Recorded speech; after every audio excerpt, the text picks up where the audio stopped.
هذه المرحلة التي يمر بها الشعب الكردي تفرض على جميع قواتنا العسكرية والسياسية وكذلك على الشخصيات المؤثرة في المجتمع أن يلعبوا دورا إيجابيا. في هذه اللحظات الحساسة التي نعيشها من الضروري أن نتوجه نحو تعزيز الوحدة الوطنية، فالمرحلة قد تكون قصيرة ومؤقتة وقد لا تتاح الفرص كما نتمناها دائما.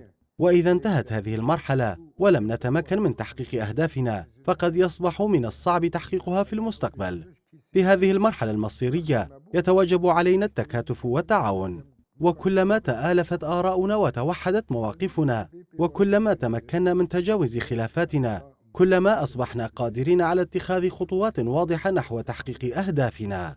بناء على ذلك يجب أن نعمل على بناء سوريا جديدة، وأن نتساءل عن دورنا ككرد في سوريا هذه، وكيف ستبدو ملامح هذه الدولة في المستقبل.